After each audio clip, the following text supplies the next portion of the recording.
இந்த சாராய சாவு நாடு நாசமாக போனது. அப்போ மக்கள் எல்லாம் ஆட்டு மந்தைகளை விட நாயை விட கேவலமாக தானே நடத்துறீங்க. எத்தனை பேர் உயிர் போச்சு. இப்போ விசச்சாராயன் 100 பேர் செத்துட்டான்.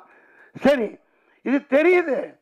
இந்த நாட்டில் இவன் விற்கிற சரக்கு விசச்சாராயத்தை விட மோசமானது. அது 2 வருஷம் கழிச்சு சாவான். 5-6 சமூகம் வீணாக போயிடும். நீ மதுவிலக்கு தூக்காத, இது ரொம்ப ரொம்ப தப்பு. மதுவிலக்கு இருக்கணும். முடியாது. அவர் ரத்தங்கக்கி செத்து போனார். காரணம் திமுக.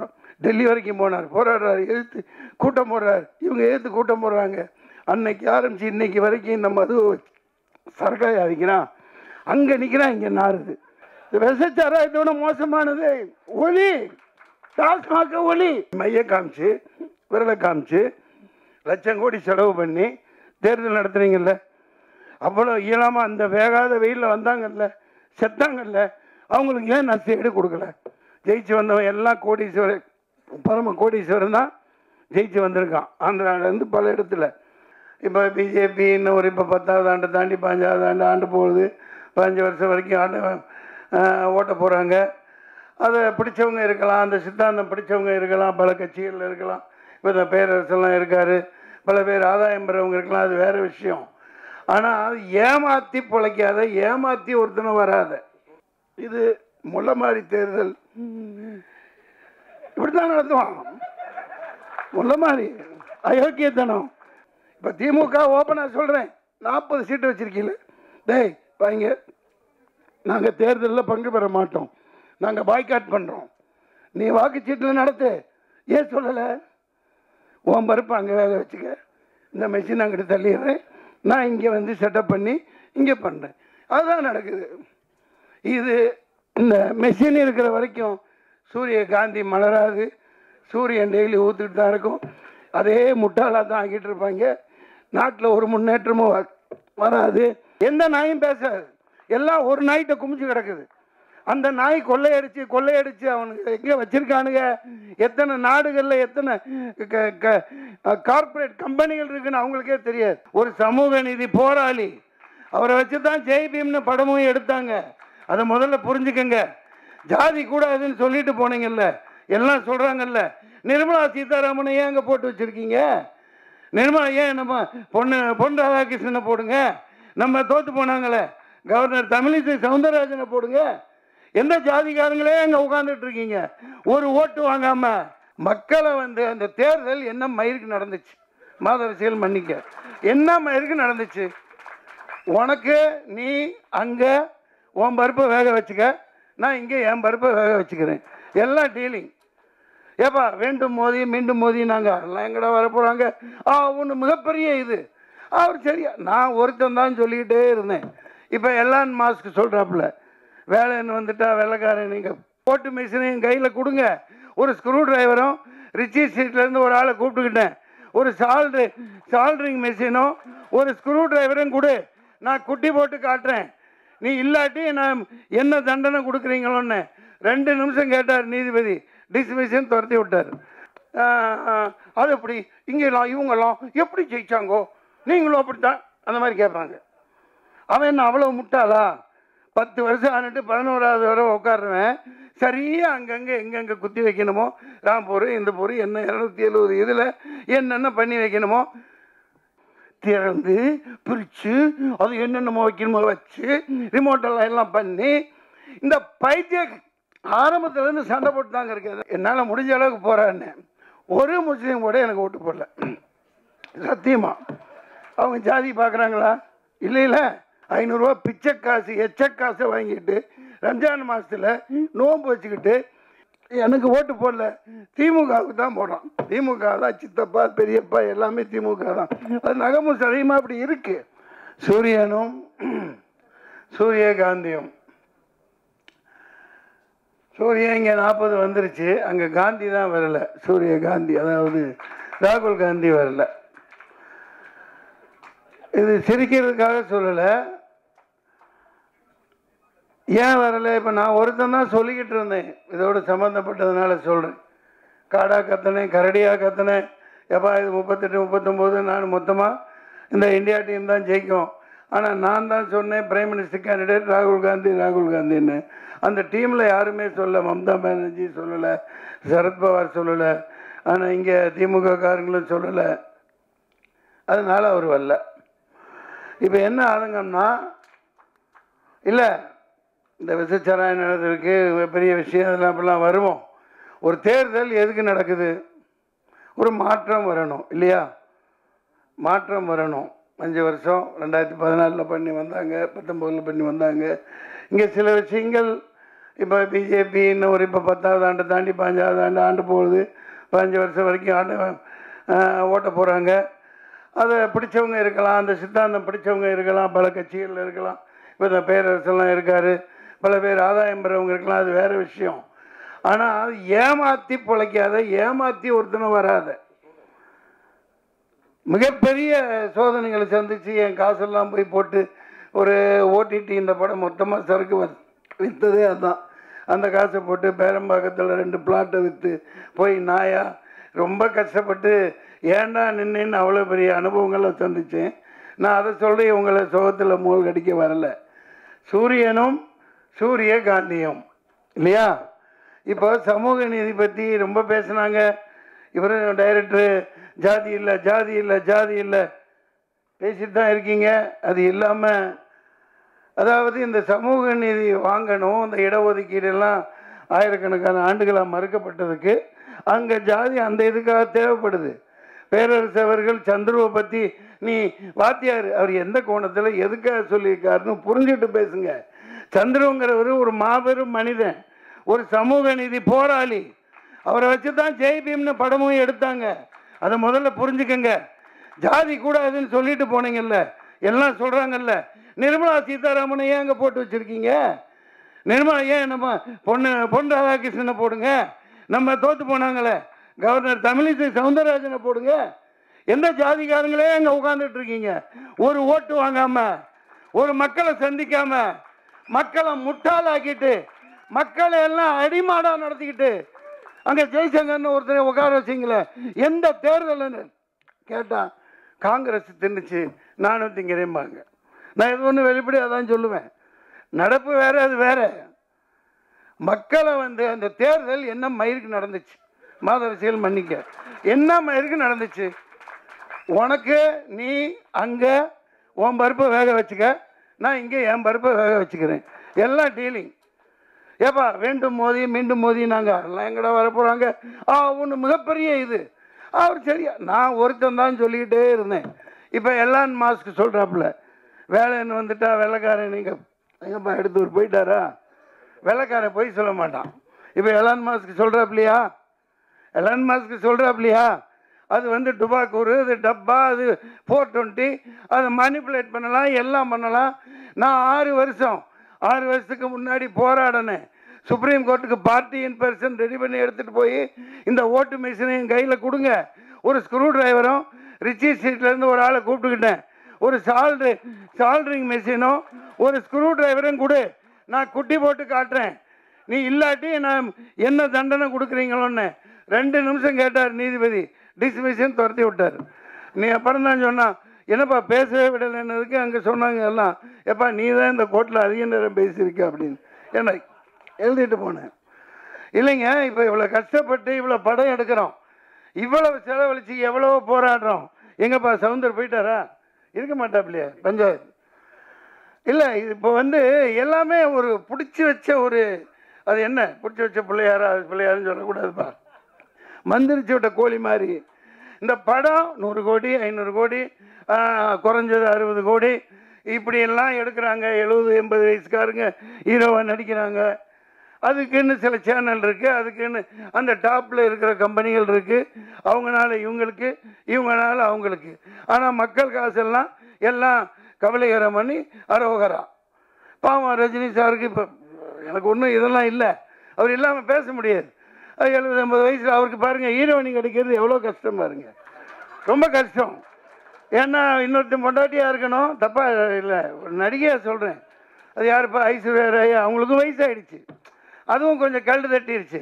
இப்போ ரொம்ப கஷ்டப்படுறாங்க ப்ரொடியூசர்லாம். அவங்கள நடிக்கவும் வச்சாகணும். இங்கே இவர் இவங்களும் நடிக்கணும். நான் ஏன் சொல்கிறேன்னா, இந்த மாதிரி படங்கள்லாம் நாசமாக போகுது, பார்க்கறதுக்கு ஆள் இல்லை. மக்கள் வந்து காசை வச்சுக்கிட்டு எப்படா வரும், தலைவர் படம் வரும், ஒன்றும் உட்கார்றது இல்லை, பில்டப் பண்ணுறாங்க. எல்லாமே பில்டப்லேயே சினிமா போயிட்டுருக்கு. இப்படியே போயிட்டு இருந்தா எப்படி? இப்போ கவுன்சிலர்லேருந்து இவன் எங்கேப்பா இவர் போயிட்டாரா, அவரும் போயிட்டாரா, நம்ம எல்லாம் ஓடி போயிடுவாங்க, நிற்கவே மாட்டாங்க. நம்ம இப்போ இவருப்பா அதான்ப்பா கிழக்கு வாசல் டைரக்டருங்கப்பா உதயகுமார் சார், அவரும் போயிடுவார். அதாவது ஒரு லிங்க் உள்ளவங்க திராவிடம் அது இது என்னென்னமோ பேசுகிறீங்க, அதெல்லாம் சமூக நீதி எங்கே இருக்குது? முதல்ல பெரியாரை சொல்கிறீங்க, அவர் அளவுக்கு ஒரு எண்ணத்தை சொல்கிறது. இப்போ ஆண்டுகிட்டு இருக்க கட்சி பெரியார் அண்ணா சொல்லு, அங்கங்கே கட்டடம் கட்டுறாங்க, 40% கமிஷனை வாங்கிக்கிறாங்க, செலவு வைக்கிறாங்க, என்னென்னமோ கட்டுறாங்க. பெரியார் சொல்கிறபடி அவரோட கூற்றுப்படி நீங்கள் வாழ்கிறீங்களா? அவர் எவ்வளோ எளிமையாக இருந்தார், தண்ணி கொஞ்சம் கொடுப்பான். பெரியார் எவ்வளோ எளிமையாக வாழ்ந்தார், அந்த மாதிரி நீங்கள் வாழ்கிறீங்களா?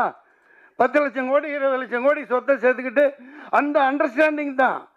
இப்போது தேர்தல் இது முளமாரித்தனம் பண்ணுறான், அந்த மிஷின் நடக்காது.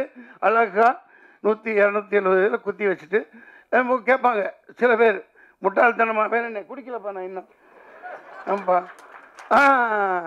எப்படிப்பா இது அது எப்படி இங்கெல்லாம் இவங்கெல்லாம் எப்படி ஜெயிச்சாங்கோ, நீங்களும் அப்படித்தான், அந்த மாதிரி கேட்பாங்க. அவன் என்ன அவ்வளோ முட்டாளா? 10 வருஷம் ஆனிட்டு 11வது வரை உட்காருவேன், சரியாக அங்கங்கே எங்கெங்கே குத்தி வைக்கணுமோ, ராம்பூர் இந்த பூர் என்ன 270 இதில் என்னென்ன பண்ணி வைக்கணுமோ. விளையாட்டு இல்லை, 6.5 லட்சம் மெஷின் ரிப்பேராக போயிருக்கு, அதை ரிப்பேர் பண்ணியிருக்கான். இது எங்கேயாவது நீங்கள் போட்டிங்களா? நீங்கள் பதில் சொல்லுங்கள். 6.5 லட்சம் எப்பா நீ ஆர்டர் கொடுத்து வாங்குறீங்கள, ஒரு மிஷின் ரிப்பேர் ஆனால் பரவாயில்ல, 6.5 லட்சம் மிஷின் எப்படி ரிப்பேர் ஆகும்? எப்படி ரிப்பேர் ஆகும்? திறந்து பிரித்து அது என்னென்னமோ வைக்கணுமோ வச்சு ரிமோட்டெல்லாம் எல்லாம் பண்ணி, இந்த பைத்திய ஆரம்பத்துலேருந்து சண்டை போட்டு தாங்க இருக்கு. அந்த நந்தினின்னு ஒரு பொண்ணு எவ்வளவோ அப்பா கூட சண்டை போடுது. ஒருத்தன் இல்லை, லட்சக்கணக்கான வக்கீல் போராடினாங்க, என்ன வேணும்னு தெரியல. நீ ஆண்டுட்டு போ நல்லபடியா. அதில் 50 வருஷம் ஆண்டாப்புல துக்ளக் ஆண்டான், முகமது பின் துக்ளக் 50 வருஷம் 49 முக்கால் வருஷம் அவுரங்கசீப் பண்ணார். அதுக்கு அந்த காலகட்டம் வேறு. ஆனால் மக்கள் அமைதியாக வாழ்ந்தாங்க, எல்லாம் சந்தோஷமாக வச்சுருந்தாங்க. எல்லாம் நாசம் பண்ணிக்கிட்டு ஜிஎஸ்டி லொட்டு ஒஸ்கே பணம் சொல்லாமல் மக்களை கொலை பண்ணி வாட்டி வதைச்சு இப்போவும் ஆஸ்பத்திரியெல்லாம் கெடுத்து வச்சுட்டாங்க கொரோனான்னு சொல்லிட்டு. பிரச்சனைகளை பேசணுமா இல்லையா? குழந்தை பிறகுற எல்லா இடம் சிட்டியில் நீங்கள் பாருங்கள், கொரோனாக்கு அப்புறம் எல்லா ஆஸ்பத்திரியுமே எனக்கு பேசுவாங்க. ஆனால் சிசேரியன் இல்லாமல் 100க்கு 99% சிசேரியன் வைக்கிறான். அவங்களுக்கு தேவை காசு. அதுக்கப்புறம் கொண்டு இன்குபேட்டரில் வைக்கிறது, அங்கே வைக்கிறது, நிமோனியா, ஜாண்டிஸு. இது கொஞ்சம் வருஷத்துக்கு முன்னாடியெல்லாம் அப்படி இல்லையே. எங்கள் யாராவது எல்லாம் ஆஸ்பத்திரியில் பிறந்த மாதிரிங்களா? யாரோ செவிலி தாய் வரும், போட்டு 10 ரூபா வாங்கிட்டு போயிருக்கோம் அந்த காலத்தில், அப்புறம் 100 ரூபா வாங்கிட்டு போவாங்க. குடல் சுற்றிக்கிச்சு கழுத்தில். எத்தனை குழந்தைகளுக்குடா குடல் சுத்தம்? சார் அநியாயம் பண்ணுறாங்க கொரோனாக்கு. ஏன்னா அதுக்கு இந்த பிரதமர் மோடியோட ஒரு பேச்சை கேளுங்க. என்ன சொன்னார்? இது பூஸ்டர் ஊசி போடு, அதுக்கப்புறம் ஹார்லிக்ஸ் ஊசி போடு, அதுக்கப்புறம் என்ன பாருக்கு அது ஊசி. கடைசியில் பார்த்தா ஒப்பந்தம் என்னென்ன 5000 கோடி 10,000 கோடி எவ்வளோ இந்த தேர்தல் பத்திர டொனேஷனுக்கு அந்த கம்பெனிக்காரன் கொடுத்துருக்கான். அப்போ மக்கள் எல்லாம் ஆட்டு மந்தைகளை விட நாயை விட கேவலமாக தானே நடத்துறீங்க. எத்தனை பேர் உயிர் போச்சு. இப்போ விசச்சாராயன் 100 பேர் செத்துட்டான். சரி, இது தெரியுது. இந்த நாட்டில் இவன் விற்கிற சரக்கு விசச்சாராயத்தை விட மோசமானது. அது 2 வருஷம் கழிச்சு சாவான். இன்னைக்கு பேசிட்டு இருக்க நேரத்தில் 100-200 பேர் தமிழ்நாட்டில் செத்துருப்பான். அது தெரியாது. ஏன்னா குடிச்சுதான் செத்தான், போயிட்டாப்புல இல்லையா? மதுவை ஒழிக்கணும், ஒழிச்சே ஆகணும். நீ தென்னை மரம் வளரு, பண்ணை மரம் வளரு, அதில் நீ அது என்னப்பா கல் ஆரோக்கியமானமாவை, பணம் பாலெல்லாம் கிடையாது, கல். இப்போ ஷாம்பைன் 15,000 16,000 ரூபாய்க்கெலாம் பாட்டில் விற்கிறாங்க. அது என்ன? கல்லோட பதப்படுத்தப்பட்ட கல் தான் அது ஷாம்பைன். நீ தமிழ்நாட்டில் இந்த மாதிரி குவாலிட்டியாக கொடுன்னு தான் சொல்கிறேன். மது டோட்டலாக இந்த டாஸ்மாக் இழுத்து மூடு, இந்த சரக்கோட சேர்த்து அதையும் இழுத்து மூடு. பேசித்தான் ஆகணும். இது ஜாதி பேசுகிறீங்கல்ல, இங்கே வாங்க முன்னாடி. சில பேர் இப்போ பேரரசு சொன்னால் ஜாதியை ஒழிக்கிறோம், எதுக்கு? சமூக நீதி இன்னைக்கு கிடைக்கலையே. கீழே சமூக நீதி இல்லை, எல்லாத்துக்கும் தரமாட்டேங்கிறீங்க. ஏதோ ஒரு விரல் புரட்சி நம்ம போவோம்ப்பா பாய்ங்க. 4 லட்சம் பேர் உருது முஸ்லீம்ஸ் இருக்காங்க எங்கே வேலூரில். நான் அங்கங்கே நிற்பேன் என் காசை போட்டு. 4 லட்சம் பேர். ஆனால் நீங்கள் சொல்கிற மாதிரி ஒரு பெல்ட்டு வன்னியர் இடத்துல வன்னியர் நிற்க வைப்பாங்க, செட்டியார் நிற்க வைப்பாங்க, நாடா நிற்க வைப்பாங்க. ஓட் பெல்ட்டு, ஓட்டு வங்கி, அதுபடி தான் ஜெயிக்கிறாங்க இல்லையா? சரி, நமக்கு போடுவாங்க. நானுக்கு 10 இப்போ பேச்சாளர்லாம் கூட்டு போனேன். இந்த குணாச்சி நிறைய பேர் அங்கே என்னால் முடிஞ்ச அளவுக்கு போகிறான்னு. ஒரு முஸ்லீம் கூட எனக்கு ஓட்டு போடல சத்தியமா. அவங்க ஜாதி பார்க்குறாங்களா? இல்லை. அது எப்படின்னா 500 ரூபாய் ஆராம் கா பைசா அப்படி ஒரு தடவை தான் அங்கே பேசினேன். அடே 500 ரூபா பிச்சை காசு எச்ச காசை வாங்கிட்டு ரம்ஜான் மாதத்தில் நோன்பு வச்சுக்கிட்டு நீ அல்லாவுக்கு இதாக இருந்துக்கிட்டு முஸ்லீமான எனக்கு ஓட்டு போடல, திமுகவுக்கு தான் போடுறான். திமுக தான் சித்தப்பா பெரியப்பா எல்லாமே திமுக தான். அது நகமும் சரியமாக அப்படி இருக்குது. அதாவது அதுக்காக அவங்க சரின்னு சொல்ல வரல. இவ்வளவு கல் நடக்குது பாருங்க. இந்த சாராய சாவு, நாடு நாசமாக போனது எல்லாத்துக்கும் காரணம் காதே மில்லத் கத்தனார். அண்ணாவுக்கு தான் அவர் ஆதரவு கொடுத்தார். 42 எம்எல்ஏ ஜெயிக்க வச்சாங்க 1967 இல்லையா? அண்ணா இறக்குறாரு, அன்னை கருணாநிதி வர்றாரு, மதுவிலக்க தூக்குறாரு, கதறாரு. படித்து ஹிஸ்ட்ரியில் படிக்கிறதும் எல்லாத்துக்கும் தெரியும். காதே மில்லத் கதறாரு. போய் எப்பா தூக்காத, காமராஜரையும் கூட்டிகிட்டு போகிறாரு, வீட்டுக்கு போகிறார், கதறாரு. அந்த சமூக வீணாக போயிடும். நீ மதுவிலக்கு தூக்காத, இது ரொம்ப ரொம்ப தப்பு, மதுவிலக்கு இருக்கணும். முடியாது. அவர் ரத்தங்கக்கி செத்து போனார் காரணம் திமுக. டெல்லி வரைக்கும் போனார், போராடுறாரு, எதிர்த்து கூட்டம் போடுறாரு. இவங்க எதிர்த்து கூட்டம் போடுறாங்க. அன்னைக்கு ஆரம்பித்து இன்னைக்கு வரைக்கும் இந்த மது சரக்காய் அடிக்கிறான், அங்கே நிற்கிறான், இங்கே நாருது. விஷச்சாராயத்தோட மோசமானது ஒளி, டாஸ்மாக ஒளி. வேலைக்கு ஆளே இல்லை சார். இவனுமே தமிழ் இந்த சாராயம் குடி செத்துட்டானா எல்லா கடையிலையும் இந்திக்காரன் தான் இருக்கான். அவனு கூட அடிக்கிறான், பான்பராக அடிக்க. சாராயத்தை விடுங்க, சூரியனும் சூரியகாந்தியும் கேட்க நல்லா தான் இருக்கு. சூரியகாந்தி விதை எல்லா மருந்தும் சாப்பிடலாம், எல்லாத்துக்கும் பயன். அது இருக்கட்டும்பா. தொண்டை கட்டிடுச்சு. அந்த படத்தில் வாங்க கொடுத்தார், தண்ணி கொடுக்குறாரு. பேசிட்டு இருந்தா பேசணுமே. இந்த ஒரு கதாநாயகி தங்கச்சி பாப்பேன், நீ இவங்களே காட்டுறாங்களே ஒரு நாட்டுக்கட்டை ஒன்று அடிச்சு, அதுங்க அவங்கள காணா எங்கப்பா? இப்படிவே ஏமாத்தக்கூடாது. இதெல்லாம் சும்மா ஒரு நாட்டுக்கட்ட ஒரு நல்ல ஹீரோயினி காமிச்சாங்கல்ல கண்ணில், அந்த ஹீரோயினி எங்க? துபாய். இதெல்லாம் நியாயமே இல்லை. நான் இங்கே கத்திட்டு இருக்கேன், இன்னொரு பொண்ணை காமிச்சா அதான் ஹீரோயினி, அதான் ஹீரோயினிங்க. நீங்கள் இதெல்லாம் இங்கே நியாயமே இல்லை. நீங்கள்லாம் இப்படி ஏமாற்றக்கூடாது. இது முள்ளமாரி தேர்தல் இப்படித்தான் நடத்துவான். முள்ளமாரி அயோக்கியத்தனம் சார். நீங்கள் வாழ்த்திட்டு போகிறேன், நானே வாழ்த்துறேன், நானே பேரரசு கூட பிரச்சாரத்துக்கு வரேன். நீ வாக்குச்சீட்டில் தேர்தல் நடத்து. நாடே கேட்குதா இல்லையா? அது அப்படியே உள்குத்து இருக்கு. இப்போ திமுக ஓப்பனாக சொல்கிறேன், 40 சீட்டு வச்சுருக்கீங்களே, டேய் வாங்க, நாங்கள் தேர்தலில் பங்கு பெற மாட்டோம், நாங்கள் பாய்காட் பண்ணுறோம். நீ வாக்குச்சீட்டில் நடத்து. ஏன் சொல்லலை? உன் பருப்பு அங்கே வேக வச்சுக்க, இந்த மெஷின் அங்கிட்டு தள்ளிடுறேன், நான் இங்கே செட்டப் பண்ணி இங்கே பண்ணுறேன். அதுதான் நடக்குது. இது இந்த மெஷின் இருக்கிற வரைக்கும் சூரியகாந்தி மலராது. சூரியன் டெய்லி ஊற்றிட்டு தான் இருக்கும். அதே முட்டாளாக தான் ஆக்கிட்டு இருப்பாங்க. நாட்டில் ஒரு முன்னேற்றமும் வராது. தமிழன் பிரச்சனை தீரப்போகிறது இல்லை. தீருமா? மீனவ பிரச்சனை தீரப்போகிறது இல்லை. கடிதம் எழுதுவாங்க, நீட் இன்னும் மூப்பிச்சு. அவன் ஒரு 40 சேனல் நடத்துகிறான். அதை வச்சு ஒரு கையில் கிடச்சா அடித்து விறகு கட்டையிலேயே மண்டையை பிறந்து ஒரு 4 பேரை வரவழைச்சிக்குவாங்க. டிபேட் தான். நீட் என்னை அது இது. ஐயோ, அந்த பொட்டி வீட்டில் நம்மளதான் இருக்குது. ரொம்ப கொடுமையாக இருக்குது. எவ்வளோ அநியாயம் பண்ணுறாங்க பாருங்க. எந்த பிரச்சனையும் தீருதா? இந்த நீட்டை பற்றி இன்னும் 5 வருஷம், அதுக்கப்புறம் 5 வருஷம், அப்புறமும் இந்த முதல் கையெழுத்து இதுக்கு தான் எனக்கு வாயில் ஏதோ வருது. இது ஏமாற்றிட்டு தான் இருப்பாங்க. இன்றைக்கி நான் மீனவனை கைது பண்ணுறான், நம்ம காவேரி தண்ணி வர போகிறதில்ல, முல்லை பெரியார் வர போகிறதில்ல, பாலாறில் தண்ணி வர போகிறதில்ல. இவனை இந்த சாராயத்தை விற்று பொழைச்சி இதே நாட்டை நாசமாக்கி குடிமக்கள் எல்லாம் நாசமாக்கிட்டாங்க. இதுக்கு ஒரே தீர்வு உண்மையான சமூக நீதி வரணும். இந்த பொய் திராவிடம் ஒழிக்கப்படணும். இந்த சூரியகாந்தியும் இந்த மாதிரி படம் எடுக்கிறவங்களை நான் ஏன் இப்போ பாராட்டுறை சொல்கிறோம்னா, அதுக்கான கட்டமைப்பு யாரும் செய்ய மாட்டேங்கிறீங்க. இப்போ செந்தில்நாதன் அப்படி ஒரு இயக்குனர் ஒரு நாளைக்கு 11 படம் பண்ணுவார். நான் ஒரே நாள் 4 காட்சி கொடுத்து நடித்தது அவரால் தான். 2 படம் அவரது இருக்கும்.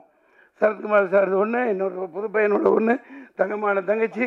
இங்கிட்டு ஆமாம், ஆவதும் பெண்ணாலே அழிப்பதும் பெண்ணாலே என்ன ஹீரோவாக நடிக்க வச்சிங்க. ஆனால் அந்த அருண் பாண்டியன் விடவே இல்லை. என்ன ரொம்ப கஷ்டம், ரொம்ப கஷ்டம். கிட்டவே நெருங்க விடலை. நான் என்ன தான் பண்ண முடியும்? அப்புறம் ஒன்றும் பண்ண விடல, எல்லாமே அவரே பண்ணிக்கிட்டார். இல்லை டான்ஸ் ஒன்று எப்படின்னா பயங்கரமான திறமைசாலிங்க. ராசி அழகப்பண்ணி ஒரு கமலஹாசன் குணா எடுத்தாங்க அந்த காலத்தில், அப்படி இப்படின்னாங்க.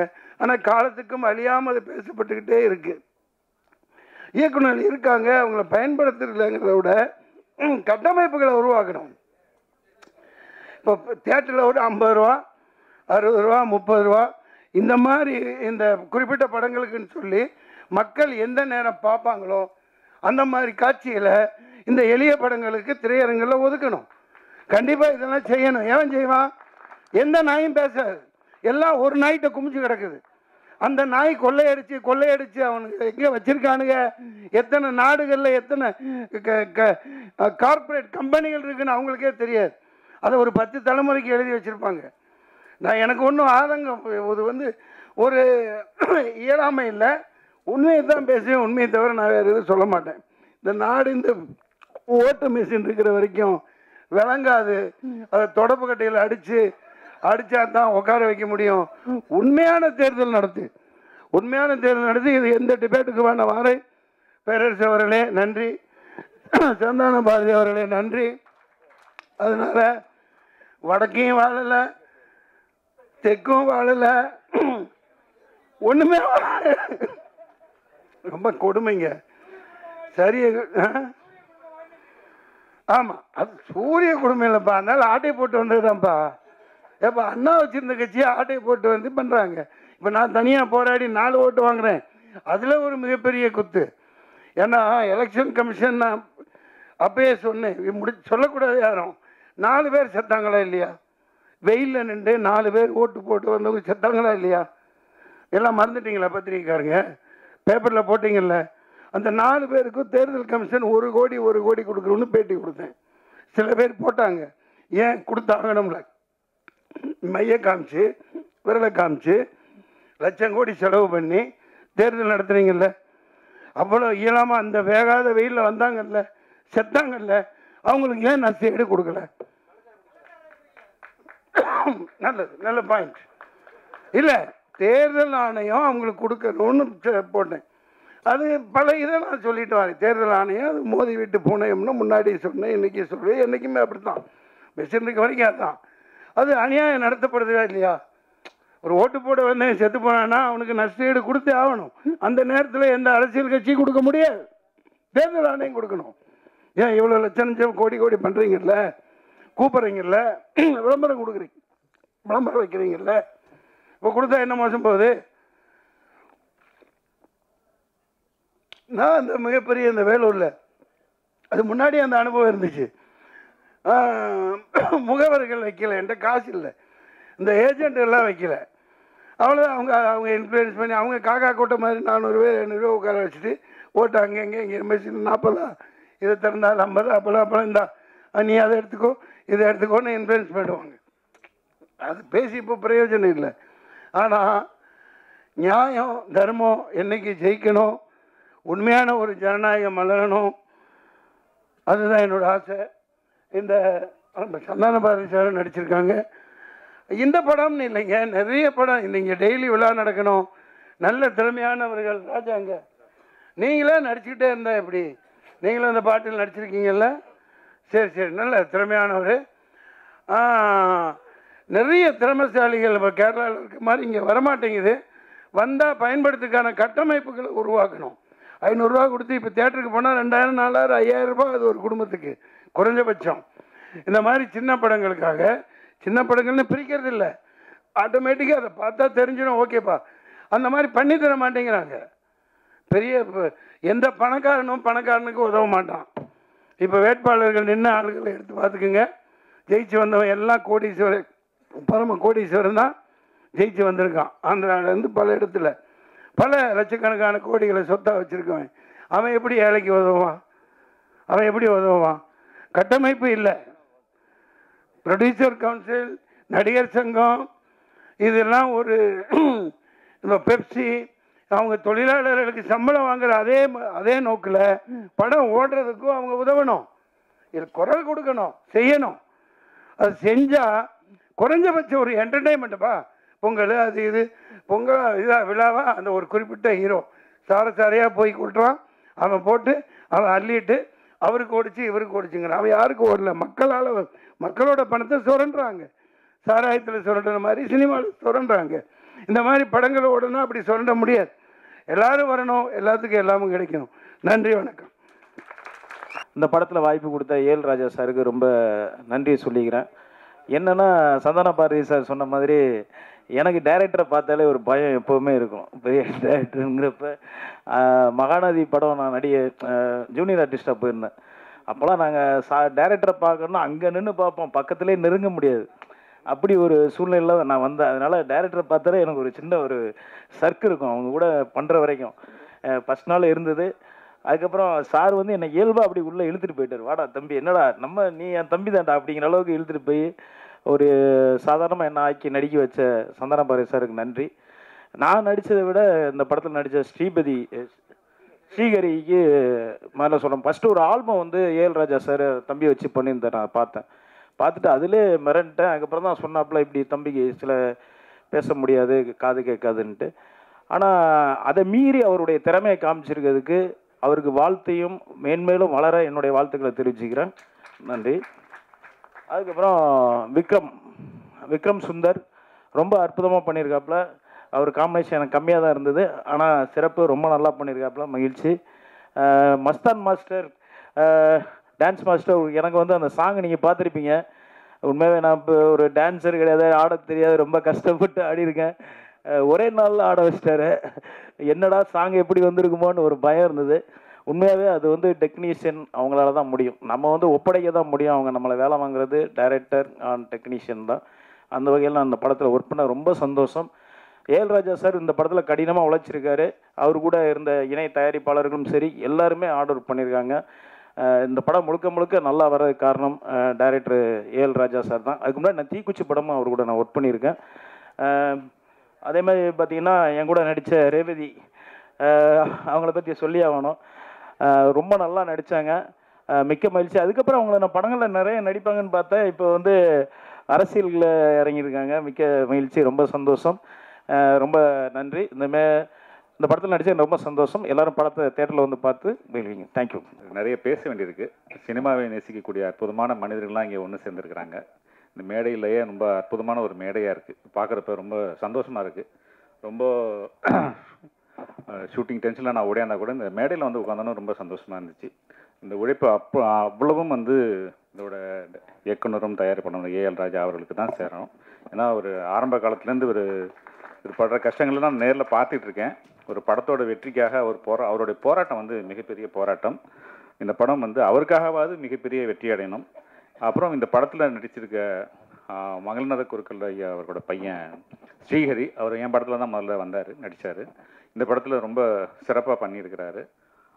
அப்புக்குட்டி ரொம்ப அருமையாக பண்ணியிருக்காரு. அப்புக்குட்டி சார் சொன்ன மாதிரி அவர் வந்து கேரளாவில் தான் பிறந்திருக்க வேண்டியவர். உண்மையிலே ஒரு அருமையான கலைஞன். என்னுடைய ஆரம்பகால படங்களில் அப்புக்குட்டி நடிச்சிருக்காரு. இப்போ சமீபத்தில் நடிக்காமல் போயிட்டார். கண்டிப்பாக அவரை நான் யூஸ் பண்ணிக்கேன். அவங்க கூட நடித்த ரேவதி அவர்களும் ரொம்ப நல்லா பண்ணியிருக்கிறாங்க. அப்புறம் இந்த படத்தில் நடித்த அத்தனை டெக்னீஷியன் அத்தனை பேருக்கும் என்னுடைய வாழ்த்துக்கள். ராஜா அவர்களை பற்றி சொல்லும்போது இந்த படத்தை வந்து எத்தனை பேர்கிட்ட போட்டு காமிச்சாரு, எவ்வளோ பேரை இந்த ஃபங்க்ஷனுக்கு காமிச்சாரு அப்படிங்கிறது வந்து ரொம்ப ஒரு ஷார்ட் டைமில் இவ்வளோ பேரை அரேஞ்ச் பண்ணி இந்த விழாவுக்கு அழைக்கிறதுங்கிறது வந்து சாதாரணமான விஷயம் கிடையாது. ஸோ அதை கொண்டு வந்து வச்சுட்டு அதுக்கப்புறம் ஒரு மெட்டீரியலாக அவங்க கொடுக்குற வந்து ட்ரைலரும் சரி பாடலும் சரி ஒரு குவாலிட்டியாகவும் ரொம்ப அற்புதமாகவும் அவங்க பண்ணியிருந்தாங்க. அந்த சின்ன ஒரு பட்ஜெட்டில் இந்த மாதிரி ஒரு குவாலிட்டியில் ஒரு படம் வர்றது வந்து ரொம்ப சந்தோஷமாக இருக்குது. இந்த படம் மிகப்பெரிய வெற்றியடைய நான் இறைவனை வேண்டுகிறேன். நன்றி. ராஜா சார் வந்து ஏற்கனவே 2 படம் நல்ல படங்கள் பண்ணியிருக்காரு. இது படம் பார்த்தோம், நம்ம ஃபுட்டேஜஸ் பார்த்தோம். It's quite interesting. அண்டு என்ன பேசணுங்கிறது வந்து ஆர் உதயகுமார் அண்ணா வந்து எங்கள் என்டையர் டீம் சார்பாக நிறைய பேசிட்டாரு. ஸோ ஸ்ரீஹரி, உங்களுக்கு என்னுடைய ஒரு ஸ்பெஷல் பிளெஸிங். ஷர்வமங்கலம் அங்கல்லே சிலே சர்வார்த்த சாதகே சரண்யே திரியம்பிகே கௌரி நாராயணி நமோஸ்துதே. உன் கூட அவர் இருப்பார், கவலைப்படாத. அம்பாள் அருள் உனக்கு எப்பயும் உண்டு. இன்னொரு கதாநாயகி, உதவி இயக்குநர்கள், டான்ஸ் மாஸ்டர் மற்றும் இதில் பணிபுரிந்த அனைத்து தொழில்நுட்ப கலைஞர், முக்கியமாக அசிஸ்டன்ட் டைரக்டர்ஸ், அசோசியேட் டைரக்டர்ஸ் எல்லாருக்கும் என்னுடைய வாழ்த்துக்கள். நன்றி, வணக்கம். ஸ்ரீஹரி அந்த பையன் நிஜமாவே வந்து ரொம்ப நல்ல பையங்க, ரொம்ப நல்ல பையன். ஏன்னா எங்களோட சீன்ஸ்லாம் நடிக்கும் போது கொஞ்சம் முதல்ல டென்ஷன் ஆனார். நான் சொன்னேன், டென்ஷன் ஆகுதுப்பா, இது என்ன புரிஞ்சுக்கோ, இது எதுக்கு செல்றாங்கன்னு தெரிஞ்சுக்கோ, அதுக்கு மாதிரி பண்ணின்னு அதே மாதிரி அவன் புரிஞ்சுக்கிட்டு ரொம்ப அற்புதமாக ஆக்ட் பண்ணான் அந்த சீன்ஸ் எல்லாம். அதே மாதிரி அப்புக்குட்டியும் முதல்ல என் கூட நடிக்கும்போது சார் நான் எதுக்கு பயப்படுறீங்க சார் அப்புக்குட்டி, நான் வந்து உங்க கூட நடிக்க வந்துடுங்க, அவ்வளோதான். நான் என்ன சொல்லணும் அதுக்கு நீங்கள் கவுண்டர் அடிங்க, உங்களுக்கு கவுண்டர் அடித்தா நான் கவுண்டர் அடிப்பேன், அவ்வளோதானே தவிர நீங்கள் ரொம்ப ரிலாக்ஸாக இருங்கன்னு சொல்லி அவரை அந்த மாதிரி தான் அப்புக்குட்டி பண்ண. அவரும் ரொம்ப நல்லா ஆக்ட் பண்ணார். பொதுவாக இந்த படத்தில் எல்லாருமே ஆல்மோஸ்ட் புதுமுகங்கள் தான். என்னையும் அப்புக்குட்டியும் தவிர மற்ற எல்லாருமே புதுமுகம் தான், இன்க்ளூடிங் ராஜா. நீயா யாரு? நீங்களும் இருக்கீங்களா? ஓ சாரி, எனக்கு தெரியும் இவங்கெல்லாம் நடிச்சிருக்காங்கன்னு. இவங்க எல்லாருமே புதுமுகம் தான். செந்தில்நாதன் ஏற்கனவே ரொம்ப பழைய நடிகர், அவர் பழம்பெரும் நடிகர் அவர், அதனால் அவர் நம்ம சொல்ல முடியாது. ஸோ எல்லாருமே இந்த படத்துக்காக இது ஒரு வித்தியாசமான படம் தெரிஞ்சுதான் எல்லாருமே ஆக்ட் பண்ணியிருக்கோம். இந்த படம் மிகப்பெரிய வெற்றி அடைஞ்சால் நான் இன்னும் ரொம்ப சந்தோஷப்படுவேன். ஏன்னா என்னுடைய சிஷ்யப்பள்ளை வந்து ஏற்கனவே 2 படம் எடுத்து ரொம்ப நல்லா பண்ணியிருக்காரு. இந்த படத்துலேயும் வந்து ஒரு மறுமலர்ச்சி கொண்டாடுற மாதிரி ஒரு படம் பண்ணியிருக்காரு. இது இன்னும் மிகப்பெரிய வெற்றி பெற்று எல்லாருக்குமே ஒரு நல்ல பேரை கொண்டாந்து தரணும். அதுக்கு எல்லாம் வல்ல இறைவனை நான் வேண்டிக் கொள்கிறேன். நன்றி, வணக்கம்.